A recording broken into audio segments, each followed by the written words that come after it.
Hello everyone, welcome to digital learning platform of winsome international school. बेटा बात चल रही है एसएफ के चैप्टर नंबर सेकंड की क्लास 6 के, जिसका नाम है माइक्रो ऑर्गेनिज्म। ठीक है ना। अगर मैं बात करूं, पहले वाले सेशन में हमने क्या क्या पढ़ा था। हमने पढ़ लिए थे माइक्रो ऑर्गेनिजम्स के टाइप्स पढ़ लिए थे। ठीक है, वो कैसे कैसे नुकसानदायक होते हैं, हार्मफुल इफेक्ट कैसे कॉज करते हैं, इसके अलावा बेनिफिशियल इफेक्ट कैसे कॉज करते हैं हमारे इंसानों के लिए, तो कोई भी नेचर के लिए वो कैसे बेनिफिशियल होते हैं, वो सब चीजें हमने देख ली थी। ठीक है, इसी के साथ ही अब हम स्टार्ट करने वाले हैं कि जो माइक्रो ऑर्गेनिजम्स होते हैं जो हमारे फूड को खराब कर देते हैं, हम उसे फूड को खराब होने से बचाएं कैसे, उसको प्रिवेंट कैसे करें स्पॉइल होने से। इसके अलावा नाइट्रोजन साइकिल एक अच्छा टॉपिक है, उससे क्वेश्चंस जरूर से आते हैं। वो नाइट्रोजन साइकिल जो है वो भी हम इस सेशन में पढ़ने वाले हैं। तो चलिए स्टार्ट करते हैं।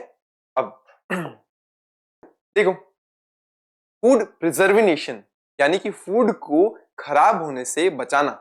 कैसे बचाया जाए कि माइक्रो ऑर्गेनिज्म जो है उसके ऊपर ग्रो ना करे और उसे प्रिजर्व करके रखे, सही तरीके से रखे, ताकि वो खाया जा सके या यूज में लिया जा सके, है ना। तो देखो, the process in which the food materials are given as a suitable physical और chemical treatment to prevent their spoilage is called food preservation. यानी कि एक वो प्रोसेस है जिसमें फूड मटेरियल को एक सुटेबल फिजिकल या केमिकल ट्रीटमेंट दिया जाता है। यानी कि उससे क्या किया जाता है, या तो उससे गर्म कर दिया जाता है, ये फिजिकल ट्रीटमेंट हो गया, या उसमें कुछ केमिकल मिला दिया जाता है जिसके कारण माइक्रो ऑर्गेनिज्म उस पे ग्रोथ नहीं कर पाते, ग्रो नहीं कर पाते। तो ये सब करने के बाद अगर फिजिकल ट्रीटमेंट दिया, केमिकल ट्रीटमेंट दिया, उसके बाद हम देखते हैं कि वो खराब नहीं होता है, तो क्या हो गया, वो हो गया फूड प्रिजर्वेशन टेक्निक। ठीक है ना। Some of the methods of preserving food are, कुछ मेथड्स जो कॉमन मेथड है, क्या है, सन ड्राइंग और डिहाइड्रेशन, यानी कि सनलाइट में इसको सुखा दो किसी फूड को। हीटिंग, गर्म करना। कूलिंग, रेफ्रिजरेशन, यानी कि एकदम ठंडे टेम्परेचर में रख दो उसको। डीप फ्रीजिंग, देखो कूलिंग और डीप फ्रीजिंग में फर्क है। कूलिंग के अंदर क्या किया जाता है, चीजों को फ्रिज में रखा जाता है, और डीप फ्रीजिंग में उनको फ्रीजर में रख दिया जाता है। ठीक है ना। Addition of a common salt, normally नमक डाल करके भी उनको खराब होने से बचाया जा सकता है। एडिशन ऑफ शुगर, शुगर डाल करके किसी चीजों को खराब होने से बचा सकते हैं। एडिशन ऑफ मस्टर्ड ऑयल, यानी सरसों का तेल जो होता है वो, या विनेगर डाल करके किसी चीज को बचाया जा सकता है। Use of special chemical preservative, कुछ स्पेशल केमिकल्स आते हैं, प्रिजर्वेटिव्स आते हैं, उनका यूज करके ये काम किया जा सकता है कि खराब होने से चीजों को बचा सकते हैं। Parturition and packaging food in their air tight packets, parturition करना और पैकेजिंग करना फूड की कहा, एयर टाइट पैकेट में, ताकि एयर भी नहीं आए उसके अंदर, और जो फूड है वो हमारा एयर के कांटेक्ट में नहीं आएगा, तो माइक्रो ऑर्गेनिज्म भी उसके अंदर एंटर नहीं कर पाएंगे और वो फूड बचा हुआ रहेगा। ठीक है ना। तो इन सब चीजों को हमें डिटेल में देखना है। ठीक है, तो एक एक करके इनके बारे में बात करते हैं। देखो, preservation of food by the sun drying और डिहाइड्रेशन, सनलाइट में सुखाना या डिहाइड्रेशन करके किसी चीज को प्रिवेंट करना, ये क्या होता है, डिहाइड्रेशन है या सन ड्राइंग है। सन ड्राइंग और dehydration reduces the water content और the moisture content of food materials and makes them dry.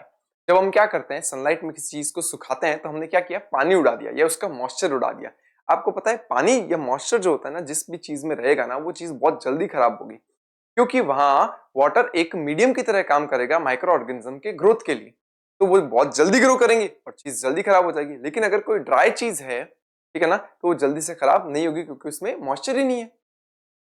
In the absence of moisture, the food does not get spoiled because the microorganisms which spoil the food do not grow in dry food.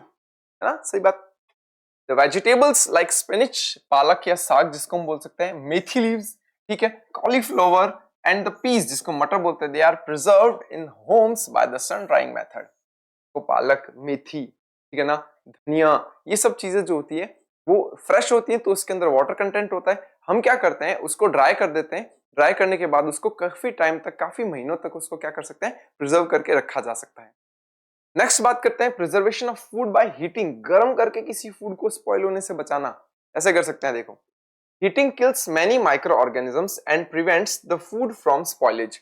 Heating से क्या होता है, बहुत सारे micro organisms मर जाते हैं और फूड खराब होने से बच जाता है। So some foods can be preserved just by heating, foods को हीटिंग से प्रिजर्व करके रख सकते हैं। When we heat the milk during the boiling, then the food spoiling bacteria present in get killed. हम क्या करते हैं, मिल्क को बॉईल करते हैं, तो उसके अंदर जो स्पॉइलिंग बैक्टीरिया होते हैं वो खराब जो कर सकते हैं दूध को, वो खत्म हो जाते हैं, और मिल्क जो होता है वो काफी टाइम तक रह सकता है बिना खराब हुए। ठीक है।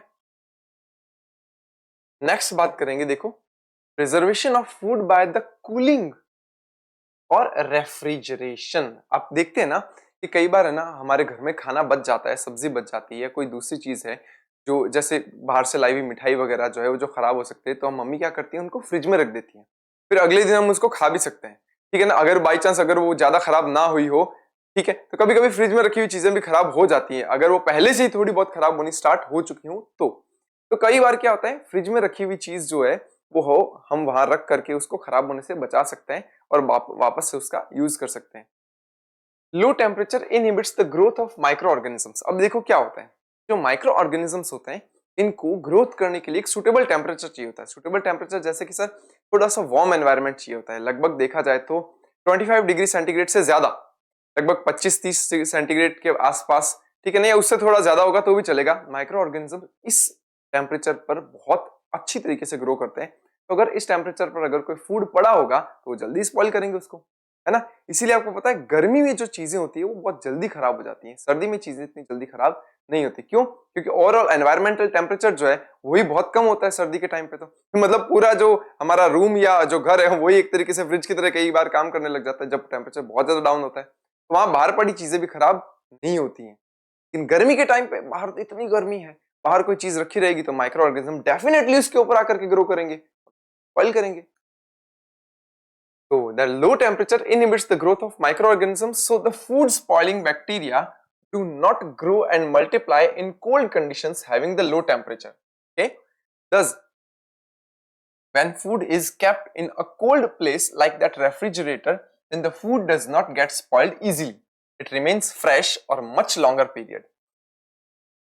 सब्जियां जो होती हैं उनको फ्रेश रखने के लिए भी आजकल कई बार जो है वो फ्रिज के नीचे अलग से कंटेनर बनाए जाते हैं कि आप यहाँ सब्जियां रखो तो वो फ्रेश रहेंगी।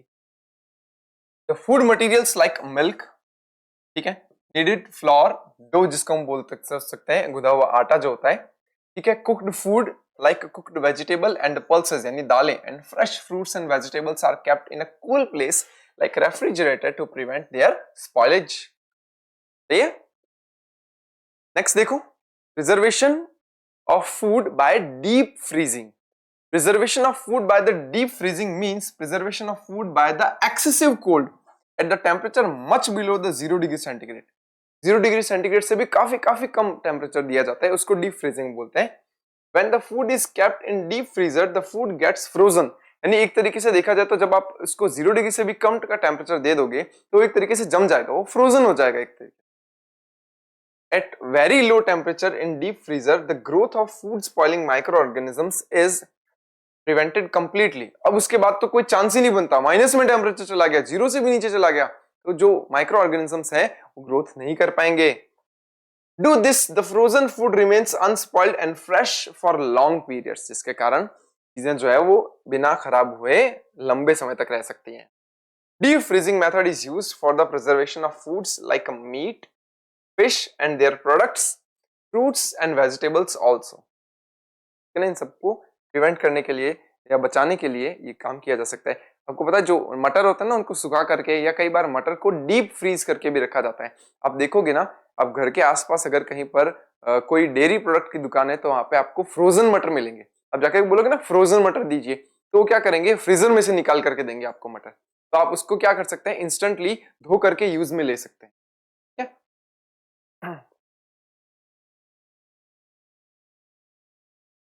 उसके बाद देखिए preservation of food by the common salt. कई बार क्या होता है, नमक, सॉल्ट जो होता है ना, अगर उसकी एक्सेसिव जो है अमाउंट है अगर किसी फूड प्रोडक्ट में हो तो भी वो जल्दी से खराब नहीं होता।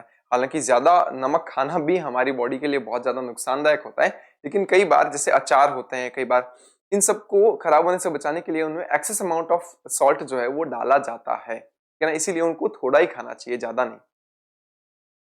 Common salt prevent the growth of food spoiling microorganisms due to which is used to preserve a number of food materials. The common salt has been used to preserve meat and fish for the ages. यानी कि ये कई सारे salt जो common salt है ये use किए जाते हैं मीट और फिश जो है जैसी चीजों को बचाने के लिए, ठीक है।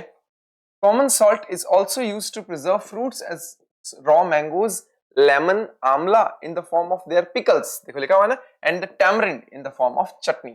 चटनी में भी, जो इमली की चटनी होती है उसमें भी काफी सारा नमक डाला जाता है ताकि उसको खराब होने से बचा सके। इसके बाद देखिए preservation of food by the sugar. अगर शुगर ज्यादा होगी किसी भी फूड मटेरियल में तो वो फूड कैसा होगा, कंसंट्रेटेड होगा।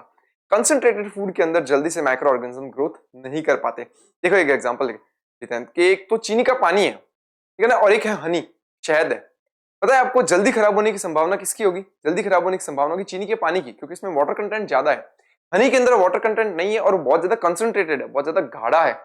कंसंट्रेटेड सब्सटेंस के ऊपर माइक्रो ऑर्गेनिजम्स ग्रोथ नहीं कर पाते, ठीक है ना।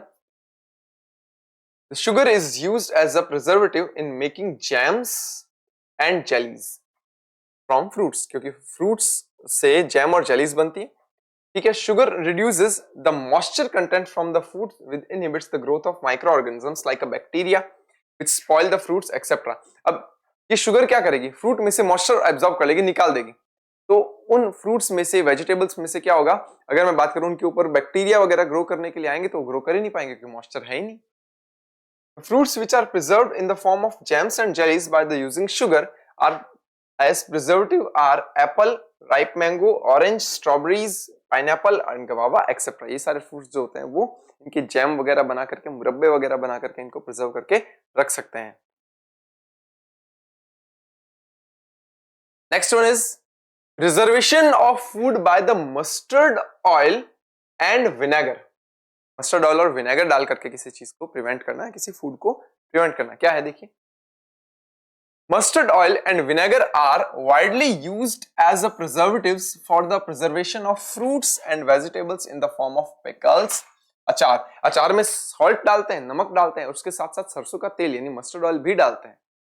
The use of mustard oil or vinegar prevents the spoilage of fruits and vegetables because fruit spoiling bacteria cannot live in such as environment.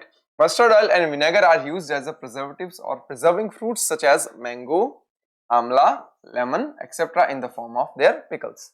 तो वहां कॉमन सॉल्ट भी यूज में आ सकता है और क्या आ सकता है, ये विनेगर या फिर मस्टर्ड ऑयल भी यूज में लिए जा सकते हैं। जो मार्केट में आप अचार देखते हो ना, उन अचार को खट्टा करने के लिए और प्रिजर्व करने के लिए विनेगर डाला जाता है उनमें। Preservation of food by using special chemicals as preservatives, यानी कुछ स्पेशल केमिकल्स होते हैं जिनका यूज करते हैं एज अ प्रिजर्वेटिव्स, जिनको यूज करते हैं फूड को खराब होने से बचाने के लिए। फिर से The three special chemicals are used as a preservatives in the prevention of food are sodium metabisulfite या सोडियम मेटाबाइसल्फाइड बोल सकते हैं इसको, ठीक है। Sodium benzoate and citric acid, sodium benzoate और citric acid, sodium metabisulphite, sodium benzoate and citric acid. Sodium metabisulphide,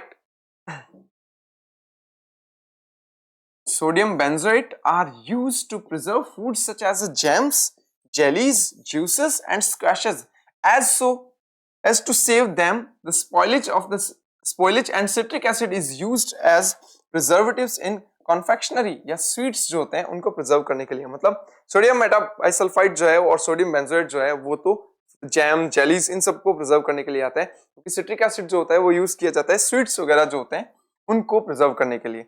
These special chemicals kill the food spoiling bacteria, do not harm us. यानी ये chemicals उन bacteria के लिए तो harmful होते हैं, उनको मार देते हैं, लेकिन हमारे लिए ये हार्मफुल नहीं होते हैं। Next one, prevention of food by the parturition. Parturition क्या होता है आपको पता है?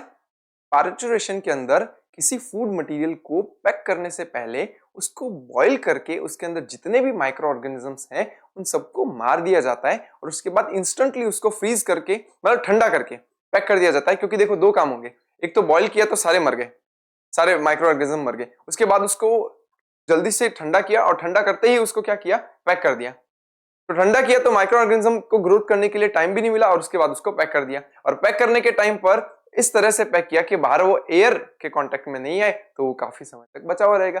हाँ, हो सकता है इस टाइम पर उसमें प्रिजर्वेटिव्स भी ऐड कर दिए जाएं और भी अच्छा है। A French scientist named Louis Pasteur, French scientist थे, नाम था Louis Pasteur, has given an excellent method for the preserving food. This method is called parturition after this name. उसके बाद में उनका नाम पार्चुरेशन दिया था क्योंकि लुइस पास्चर ने ये नाम दिया। The method of the parturition is used for the preservation of milk in a big milk dairies, and it involves in the process of heating followed by the quick cooling in refrigerators. ना? Parturited milk can be consumed without boiling because it is free from harmful microorganisms. तो हम इसको directly use कर सकते हैं, इसको उबालने की कोई आवश्यकता नहीं होती. Preservation of food by the packing in airtight packets. Airtight packets में क्या होता है देखो. These days, dry fruits and even vegetables are sold in sealed and airtight packets to prevent the attack of microorganism on them. Okay, this helps to the dry fruits and vegetables to remain unspoiled for a longer time. हाँ, हमने methods जो है वो complete किए हैं. जो भी methods हैं जो कि किसी food को spoil होने से बचाया जा सके, तो शुरू में हमने जितनी भी headings लिखी थी वो सारी headings अपने complete कर लिए. नेक्स्ट हम बात करते हैं नाइट्रोजन साइकिल की. देखो नाइट्रोजन साइकिल क्या है, अब बात सुनो. साइकिल से आपको पता चलता है कि कोई साइकिल में चल रही है चीज, यानी बार बार रिपीट हो रही है, वो चीज है साइकिल. नाइट्रोजन साइकिल का मतलब है नाइट्रोजन रिपीट हो रहा है. ठीक है, अब होगा क्या ये सुनो. नाइट्रोजन साइकिल के अंदर क्या होता है, नाइट्रोजन यूज की जाती है प्लांट्स के थ्रू, एनिमल्स के थ्रू. ठीक है ना, या एनिमल्स और प्लांट यूज करते हैं उनको, और वो वापस से क्या होती है, जब प्लांट और एनिमल मर जाते हैं तो वापस कहां चल जाती है, एनवायरनमेंट में चल जाती है. एनवायरनमेंट में फिर उसको कोई नया प्लांट ले लेता है, नए प्लांट से फिर उसको कोई एनिमल ले लेता है. ये चीज जो है वो साइकिल चलता रहता है, इसे हम बोलते हैं नाइट्रोजन साइकिल. अब सुनो, ये नाइट्रोजन और ये प्लांट्स जो है वो क्या डायरेक्टली नाइट्रोजन ले सकते हैं, या जो ह्यूमंस है या एनिमल्स है क्या वो डायरेक्ट नाइट्रोजन ले सकते हैं, नहीं ले सकते. आपको पता है नाइट्रोजन का कंटेंट हमारे एनवायरनमेंट में सबसे ज्यादा है, 78% है. फिर भी हम इसको डायरेक्ट नहीं ले सकते क्योंकि हमारे पास कोई मेथड नहीं है. तो कुछ माइक्रो ऑर्गेनिजम्स जो है वो हेल्प करते हैं प्लांट को नाइट्रोजन प्रोवाइड करवाने में, और प्लांट से फिर हम नाइट्रोजन जो है एनिमल्स ले लेते हैं. ये जो नाइट्रोजन है क्यों चाहिए ये नाइट्रोजन हमें, प्लांट्स को क्यों चाहिए, एनिमल्स को क्यों चाहिए. एक्चुअली क्या होता है, नाइट्रोजन एक बहुत ही इंपॉर्टेंट कंपोनेंट है प्रोटीन्स का. तो अगर प्रोटीन चाहिए तो मुझे उसका जो कच्चा माल बोलते हैं ना, उसका रॉ मटेरियल, तो रॉ मटेरियल के तौर पर नाइट्रोजन चाहिए. नाइट्रोजन मिलता है प्रोटीन के अंदर, इसलिए प्रोटीन बनाने के लिए नाइट्रोजन की रिक्वायरमेंट रहती है प्लांट्स को भी और एनिमल्स को भी. तो देखो नाइट्रोजन साइकिल क्या है. Nitrogen is required by the both plants and animals for their growth and development. Okay, nitrogen is an essential component of proteins which make up the bodies of plants and animals. क्योंकि हमारी body में जो muscles वगैरह बनी होती है वो protein से ही तो बनी होती है. तो बॉडी ग्रोथ करना, टिश्यू रिपेयर करना, इन सब चीजों के लिए नाइट्रोजन चाहिए रहेगी. Nitrogen is also present in chlorophyll. आपको पता है ना क्लोरोफिल मॉलिक्यूल जो फोटोसिंथेसिस में पार्टिसिपेट करता है और सिर्फ प्लांट्स में मिलता है, उसमें भी नाइट्रोजन प्रेजेंट होती है. इसके अलावा न्यूक्लिक एसिड. न्यूक्लिक एसिड क्या होता है, डीएनए और आरएनए जैसे मॉलिक्यूल्स. विटामिन्स में भी नाइट्रोजन होता है.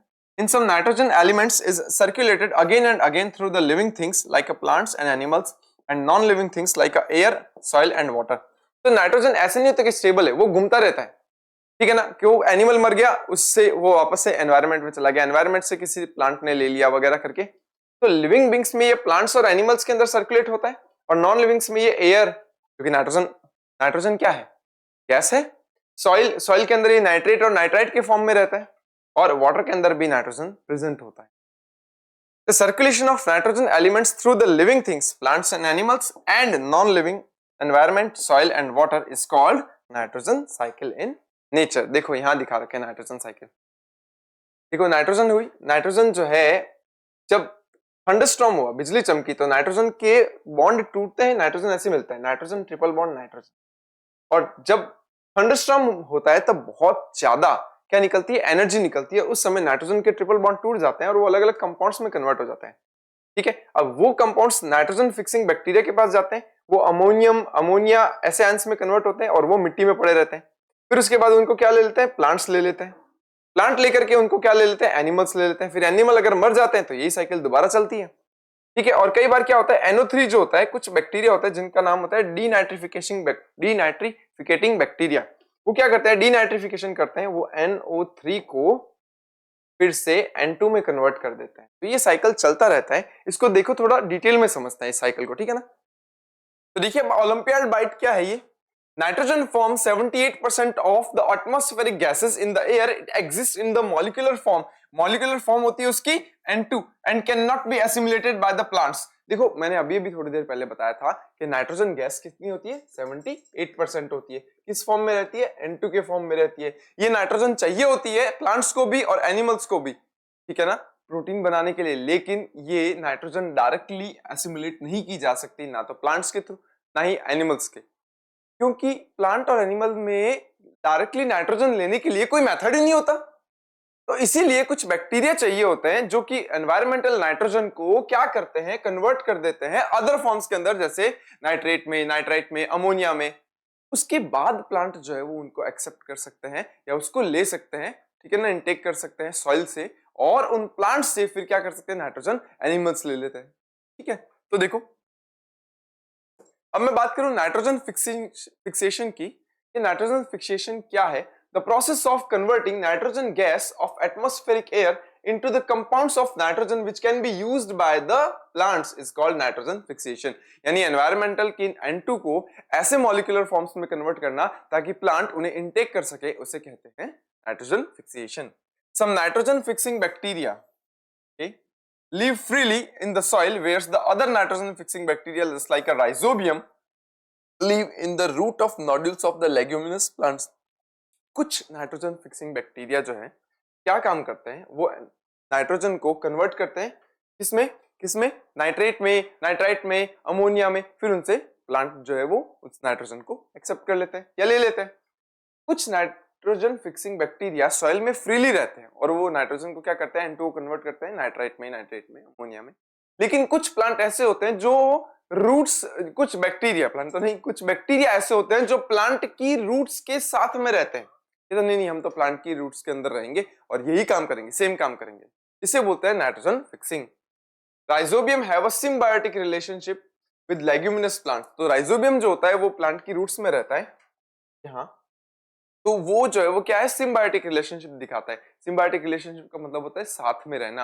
और इस तरह ये लेग्यूम प्लांट्स क्या होते हैं, ये लेग्यूम प्लांट्स जो होते हैं वो जितने भी पल्सेस वाले प्लांट्स होते हैं, ये लेग्यूमिनस फैमिली के जो प्लांट्स होते हैं, आप इसमें जितने भी दाल वाले प्लांट्स जो है वो शामिल कर सकते हैं, हम लेग्यूम प्लांट्स बोलते हैं। इनमें सोयाबीन आ जाता है, जितनी पल्सेस है वो आ जाती है, ठीक है, पीनट आ जाती है, बीन्स आ जाते हैं, ये सब लेग्यूम प्लांट्स होते हैं।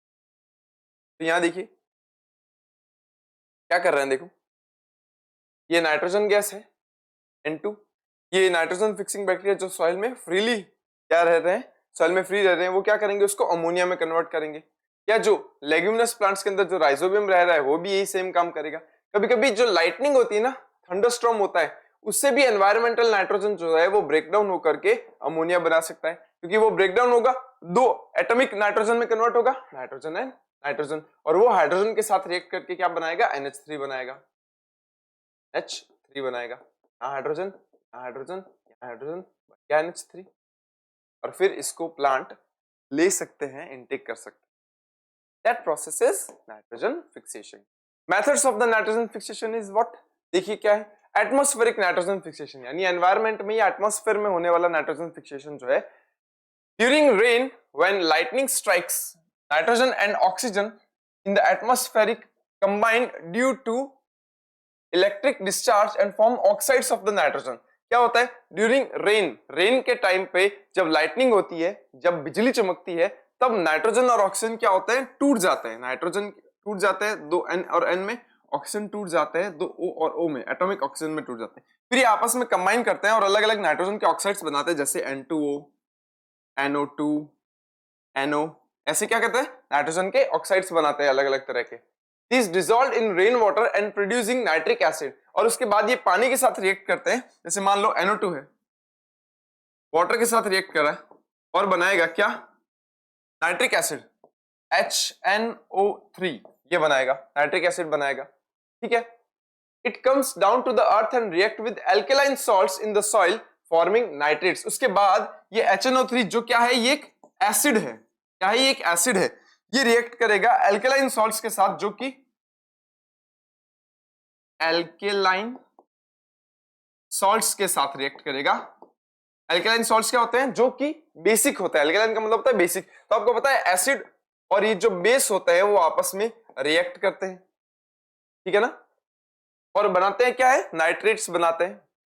These nitrates are absorbed by the plants. और ये nitrates क्या होता है, एब्जॉर्ब हो जाता है प्लांट्स के थ्रू। यहाँ पर बैक्टीरिया तो काम आया नहीं, ये तो खाली एनवायरमेंटल प्रोसेस हुई, तो इसे बोलते हैं एटमॉस्फेरिक नाइट्रोजन फिक्सिएशन। ठीक है, नेक्स्ट बात करते हैं, देखो कि बैक्टीरिया ये काम कैसे कर सकते हैं। देखो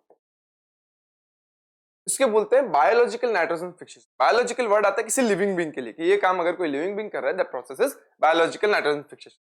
Some bacteria and blue-green algae can convert atmospheric nitrogen into the nitrogen compounds. Okay, the nitrogen-fixing bacteria may be free-living in the soil bacteria like Azotobacter. Important है Azotobacter and Clostridium. ये ना सीधा सीधा पूछ लिया जाता है क्वेश्चंस कि which one of the bacteria is free-living in the soil and perform the nitrogen fixing.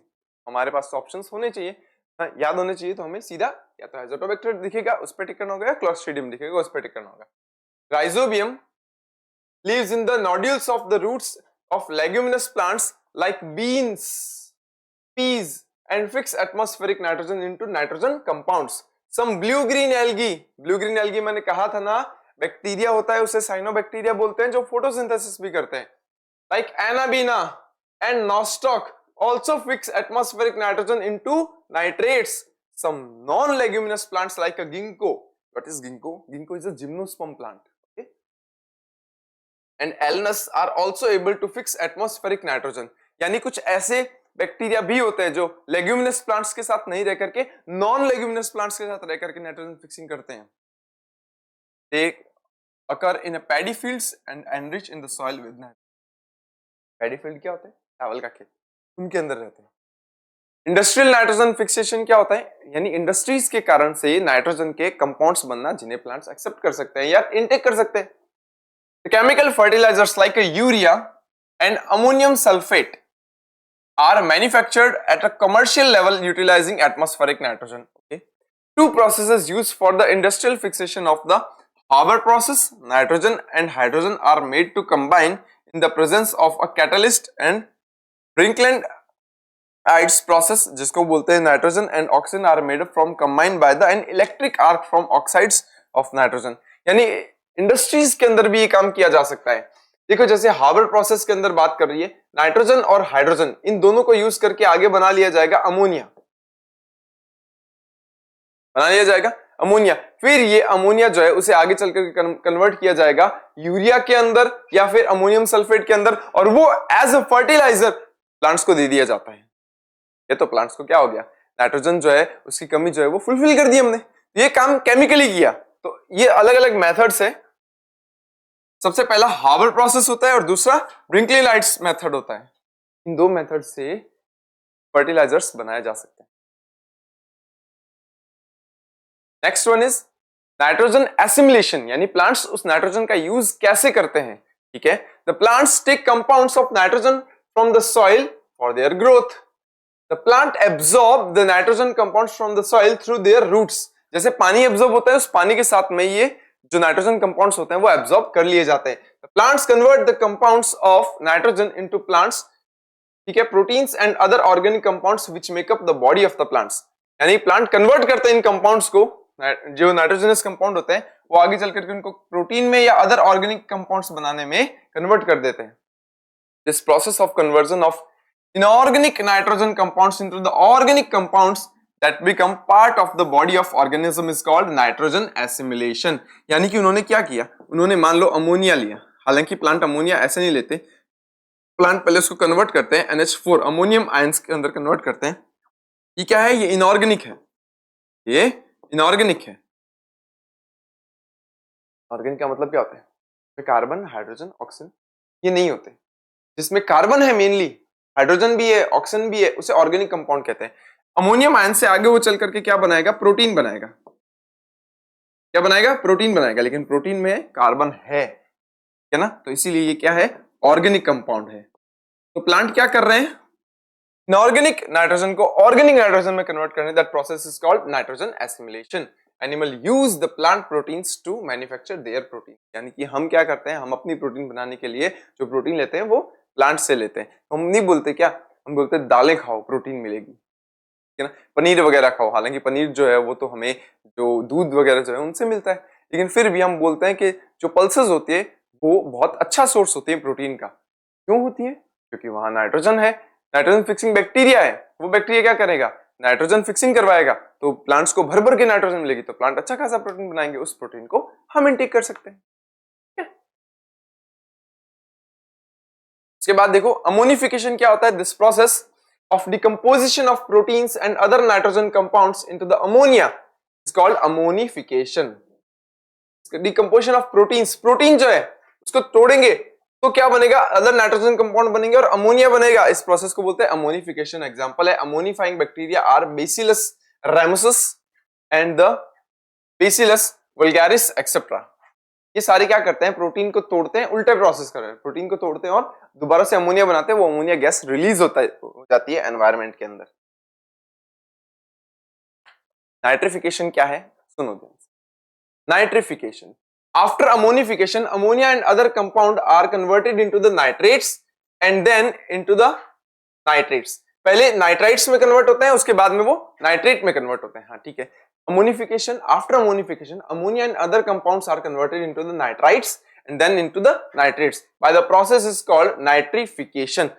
okay, ammonia can be taken up directly by the plants and usually through their roots। okay, however the most of the ammonia produced is converted into the nitrates। ज्यादातर जो ammonia होती है वो plant के अंदर जाकर convert हो जाती है नाइट्रेट्स के अंदर। ठीक है, this is accomplished by the two steps, दो स्टेप में होती है ये प्रोसेस। क्या है देखो, bacteria of the genus Nitrosomonas oxides ammonia, ठीक है, NH3 into the nitrites sorry NO2। Second number, bacteria of the genus Nitrobacter converts the nitrate into the nitrites into nitrates। देखो सबसे पहले क्या है, अमोनिया है, अमोनिया कन्वर्ट हुई NO2 में, क्या बना, नाइट्राइट, और उसके बाद ये कन्वर्ट हो जाएगा आगे NO3 में। NO3 जो होता है नाइट्रेट होता है नाइट्रेट। पहले अमोनिया किस में कन्वर्ट हुई, नाइट्राइट में, NO2 में, और फिर वो नाइट्रेट में कन्वर्ट हुई क्या, NO3 में। ये प्रोसेस जो है ये दो स्टेप में हुई। इस फर्स्ट प्रोसेस के लिए नाइट्रोसोमनास बैक्टीरिया चाहिए, दूसरे के लिए चाहिए Nitrobacter. These two groups of autotrophic bacteria are called nitrifying bacteria। In bacteria को क्या बोलते हैं, नाइट्रिफाइंग बैक्टीरिया कहते हैं। Through their activities which supply them of their energy needs। उसके बाद ये क्या करते हैं, अमोनिया को NO2 में कन्वर्ट कर रहे हैं, NO2 को NO3 में कन्वर्ट कर रहे हैं, तो कुछ बॉन्ड टूट रहे होंगे, नए बॉन्ड बन रहे होंगे, उससे ही क्या करते हैं, अपनी एनर्जी लेते हैं। Nitrogen is made available to the roots of the plants, और फिर ये जो नाइट्रेट होता है ये प्लांट्स के लिए क्या हो जाता है, अवेलेबल हो जाता है। In many legumes in addition to fixing atmospheric nitrogen also perform nitrification, converting some organic nitrogen into the nitrate and nitrites these rich of the soil when they shed their leaves। कई बार ऐसा भी होता है कि कई ऐसे bacteria होते हैं जो कि ऑर्गेनिक मैटर जो होता है, जैसे पत्तियां टूटती हैं, पत्तियों में क्या है, प्रोटीन वगैरह है, तो उसको वो नाइट्राइट में या नाइट्रेट में कन्वर्ट कर देते हैं। ऐसे बैक्टीरिया मिलते हैं कहाँ, सॉइल में मिलते हैं। जब वो लीफ जो है वो डिकम्पोज हो रही होगी तो उसका प्रोटीन नाइट्रेट और नाइट्राइट में कन्वर्ट होगा, और उसको किसी दूसरे प्लांट से कोई दूसरा प्लांट क्या करेगा, दोबारा से इनटेक कर लेगा, यानी कि वो साइकिल चलती रहेगी। ठीक है, ये क्या होता है, डीनाइट्रिफिकेशन क्या होता है, the conversion of nitrates present in the soil और water into free molecular nitrogen is called denitrification. और कुछ बैक्टीरिया जो होते हैं बड़े खराब होते हैं, हम तो क्या करते हैं, बड़ी मेहनत लगा करके N2 को कन्वर्ट करते हैं आगे अमोनिया में, देन NO2 में, देन NO3 में, ऐसे NO2 माइनस NO3 माइनस, ये ऐसे होता है, ये नाइट्राइट है, ये नाइट्रेट है। लेकिन कुछ बैक्टीरिया क्या करते हैं, इसी चीज को उल्टा चला देते हैं, नहीं बोलते हैं डीनाइट्रिफाइंग बैक्टीरिया, या इस प्रोसेस को बोलते हैं denitrification. Bacteria that carry out of this conversion is called denitrifying bacteria. Pseudomonas is the denitrifying bacteria, है ना, स्यूडोमोनास ये काम करता है। देखिए अब सेल्फ टेस्ट थर्ड है, देखते हैं क्वेश्चन क्या क्या है। विच one of the following disease is caused by the virus, इनमें से कौन सी डिजीज वायरस से होती है। नंबर फर्स्ट ट्यूबरकुलोसिस, अरे टीबी बैक्टीरिया से होता है। टाइफाइड भी बैक्टीरिया से होता है। पोलियो, हाँ पोलियो वायरस से होता है। Cholera is also caused by bacteria. Number third is correct option. Micro organism involve in the curding of milk, यानी कि मिल्क से कर्ड बनाने के लिए कौन सा माइक्रो ऑर्गेनिज्म काम आता है, लैक्टोबैसिलस, पहला ही सही है। पेनिसिलियम ये तो फंगस है, ठीक है। पैरामीशियम, पैरामीशियम नहीं काम आता। राइजोपस नहीं काम आता। लैक्टोबैसिलस ये करता है, ठीक है। देखिए, which one of the following can be used to preserve food items, यानी कि फूड प्रिजर्व करने के लिए कौन से आइटम्स यूज में लिए जाते हैं। कॉमन सॉल्ट बिल्कुल लिया जाता है, सोडियम बेंजोएट बिल्कुल लिया जाता है, ठीक है। सोडियम मेटाबाइसल्फेट बिल्कुल लिया जाता है। And fourth, all of this is correct. ये क्वेश्चन देखिए, fourth, dash convert the nitrates into the free nitrogen gas. अभी अभी देखा है, कौन सा बैक्टीरिया होता है जो नाइट्रोजनस कंपाउंड्स जो होता है या नाइट्रेट्स जो होता है उसको नाइट्रोजन गैस में कन्वर्ट कर देता है। ये स्यूडोमोनास करता है, ये option. Nitrogen can be fixed by, nitrogen fixation किसके थ्रू किया जा सकता है। सम बैक्टीरिया, बिल्कुल कर सकते हैं। सम ब्लू ग्रीन एल्गी, बिल्कुल हो सकता है। लाइटनिंग से भी हो सकता है। Then all of this is correct, ठीक है। तो यहाँ हमारा जो चैप्टर है माइक्रो ऑर्गेनिज्म चैप्टर कंप्लीट होता है। एक आपके लिए कुछ एक क्वेश्चंस जो हैं वो मैं नेक्स्ट सेशन में लेकर के आऊंगा। अगर आप कोई सेशन से रिलेटेड कोई भी डाउट है तो आप नीचे कमेंट सेक्शन में लिख सकते हैं, ठीक है। मिलते हैं नेक्स्ट सेक्शन में, तब तक के लिए keep learning and keep growing with Vincent international school. Thank you.